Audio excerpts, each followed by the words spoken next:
दोस्तों नमस्कार। इस समय विश्व के किसी भी देश को देखे तो चाहे वह देश कितना ही छोटा हो या विश्व की बड़ी से बड़ी इकोनॉमी वाला देश, उसकी अर्थव्यवस्था में गिरावट देखने को नजर आ रही है। किसी देश का इंपोर्ट गिर रहा है तो किसी का एक्सपोर्ट, किसी देश की अर्थव्यवस्था डिफ्लेशन में जा रही है तो किसी देश की मुद्रा धराशायी होती देखी जा सकती है। और लगभग सभी देशों का विदेशी मुद्रा भंडार यानी फॉरेक्स रिजर्व में भी गिरावट हो रही है। वहीं डॉलर भी सभी देशों की मुद्राओं के खिलाफ शक्तिशाली होता जा रहा है। और इसका सबसे बड़ा कारण है चीन, क्योंकि चीन में डिफ्लेशन शुरू हो चुका है। उसकी मार्केट लगातार क्रैश कर रही है और इसका असर पूरी दुनिया पर देखा जा रहा है, क्योंकि चीन दुनिया की दूसरी सबसे बड़ी इकोनॉमी वाला देश है और वहां पर होने वाला उतार चढ़ाव सब पर भारी पड़ता है और यही सब होता दिख भी रहा है। लेकिन इन सब के बीच भारत ने बहुत बड़ा काम करके दिखा दिया है कि विश्व में हो रहे इस उतार चढ़ाव का हम पर कोई असर नहीं होने वाला और इसे देखकर पूरा विश्व हैरान है।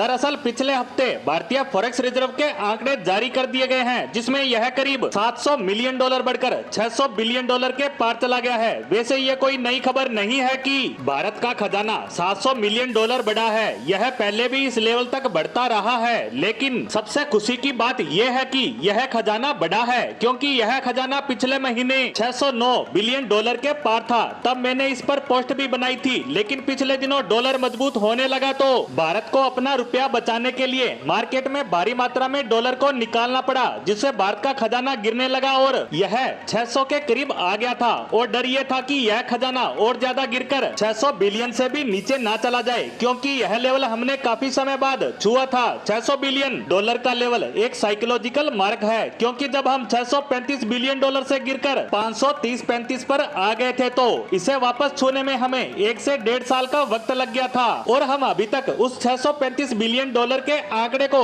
छूने को तरस रहे हैं। इससे आप अंदाजा लगाइए कि यह कितना मुश्किल काम है और यह 600 बिलियन डॉलर का आंकड़ा हमें क्यों बनाए रखना है। तो इसका कारण है विश्व की चल रही परिस्थितियों के बीच इस मुश्किल घड़ी में जब दुनिया भर के निवेशक अपना पैसा समेट रहे हैं और पूरी दुनिया में आर्थिक मंदी छा रही है, तो इस कठिन समय में यह 600 बिलियन डॉलर का फॉरेक्स रिजर्व हमारे लिए बहुत बड़ा हथियार है, क्योंकि हम दुनिया भर की तमाम बड़ी कंपनियों और बड़े बड़े निवेशकों को दिखा सकते हैं कि देखिए हमारे पास 600 बिलियन डॉलर का विशाल फॉरेक्स रिजर्व है। आप हमारे देश में इन्वेस्ट कीजिए, पैसा यहाँ के प्रोजेक्ट में लगाइए, यहाँ फैक्ट्रियाँ लगाइए, कंपनियां खोलिए। आपका निवेश किया गया पैसा पूरी तरह से सुरक्षित रहेगा, क्योंकि हमारे देश पर किसी तरह का आर्थिक संकट आता है तो हमारे पास इतना ज्यादा विदेशी मुद्रा भंडार जमा है कि हम उस संकट को टाल सकते हैं। हमारी इकोनॉमी को किसी तरह की विपरीत परिस्थितियों में फंसने नहीं देंगे, बल्कि उस समस्या से उसे बड़ी आसानी से बचाकर ले जाएंगे। हमारे पास इतना पैसा नकदी के रूप में पड़ा है कि हमें कुछ खास फर्क नहीं पड़ने वाला, जैसा दूसरे देशों पर देखा जा सकता है। और हमारा यह हथियार काम कर भी रहा है, क्योंकि जैसे जैसे भारत का विदेशी मुद्रा भंडार बढ़ रहा है, वैसे वैसे पिछले 3-4 सालों में भारत के अंदर रिकॉर्ड एफडीआई यानी फॉरेन डायरेक्ट इन्वेस्टमेंट आई है। भारत के अंदर विदेशी निवेशक दबाकर अपना पैसा लगा रहे हैं। यहाँ बड़ी बड़ी कंपनियां निवेश कर रही है और यहाँ अपने प्रोजेक्ट लगा रही है, और इसीलिए भारत का खजाना बढ़ना